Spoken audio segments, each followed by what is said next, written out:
অঙ্গনওয়াড়ি কেন্দ্রে বিক্ষোভ মায়েদের। শুকনো ভাত ডিম সেদ্ধ দেওয়াকে কেন্দ্র করে বিক্ষোভ বামনগোলা পঞ্চায়েতের স্কুলপাড়া অঙ্গনওয়াড়ি কেন্দ্রের শিশু মায়েদের। আমরা এই খাবারটা নিতে চাইছি না, নিব না, বাচ্চারা খেতে পাচ্ছে না। যতদিন থেকে সুপারভাইজার না আসবে আর সেই খাবার আমরা নিব না, তাই না আমাদের খাবার। আজকে কি তোমরা খাবার গ্রহণ করেছো?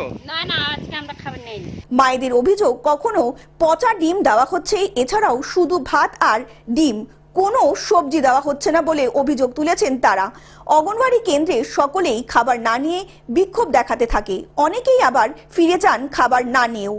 সেন্টারে ভাত আমরা লেইনি, দিয়েছে তারপরে ডিম দেয় আর ভাত দেয়, চোকা ভাত দেয়, ওরকম করে চেংড়াগুলা এখন খাইতে পারছে না। আমরা ওরকম করে লিব না, এখন সুপারভাইজার যতক্ষণ আসবে না ততক্ষণ আমরা লিব না, সুপারভাইজার আসবে তারপরে লিব। অন্যদিকে অঙ্গনওয়াড়ি কেন্দ্রের দায়িত্বে থাকা শিক্ষিকা জানান, আমাদের ডিম আর শুধু ভাত দেওয়ারই নির্দেশ রয়েছে শিশুদের জন্য। অনেকেই আবার খাবার না নিয়ে ফিরেও যাচ্ছেন। এই বিষয়ে এসডিপিও কে জানানো হবে বলেও তিনি জানিয়েছেন। ভাত আর সিদ্ধ ডিম দেওয়ার জন্য এটা মায়েরা আগে বলেছিল অবশ্য যে আমরা নিব না। স্যার মিটিং করে বলেছিল যে তাই দিতে হবে, কিন্তু আমার ভুলের জন্য এটা হল। আমার কেন, সবাই সব দিদিরা বলছে তাই দিতে হবে।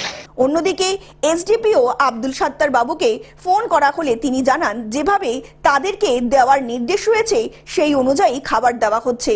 মায়েদের জন্য ডিমের ঝোল ভাত আর শিশুদের জন্য ডিম সেদ্ধ আর ভাত। এছাড়াও যেসব অভিযোগগুলো আসছে সেগুলি সবই ভিত্তিহীন এবং নিয়ম মেনেই খাবার দেওয়া হচ্ছে সকল শিশু থেকে মায়েদের বলেও জানালেন তিনি।